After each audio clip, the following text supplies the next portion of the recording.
Right, my name is Brad Knight. I'm the author of Brimstone, which is a book about my time on my second tour in Afghanistan as a Royal Engineer searcher. And what that meant for me is I was the first person walking down the road looking for these, which is pressure plate IEDs.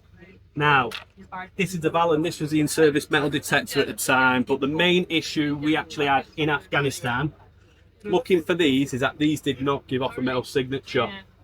Earlier on in Afghanistan, they used to use saw blades, but we was finding them pretty easy and frequently. So the Taliban changed tactics. And if you look inside there's actually graphite rods, and these are extracted from the inside of D-cell batteries. That is what they would do. And it's very simple, the IED. All it is a circuit, and when someone stands on it or a vehicle drives over it, the connections make, and that completes a circuit. And this did not pick that up. So what we was looking for is a 9-volt battery, which would usually be attached to the IED. But the Taliban was very clever.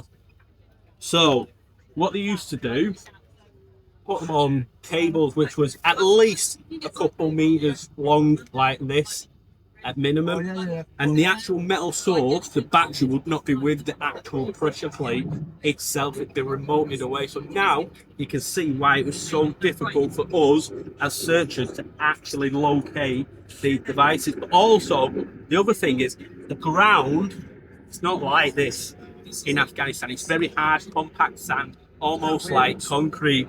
And what the Taliban would do, they come along, they dig a hole, they then place the IED, and they pour water over the top. And within 30 minutes, it bakes absolutely solid.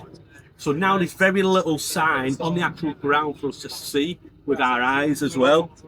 But there would always be little bits of ground sign, is what we called it. And that could be a very slight indentation, a little bit of colour change, maybe some scarring where they've dug the wiring down to the side. So obviously for us it was very difficult to locate them.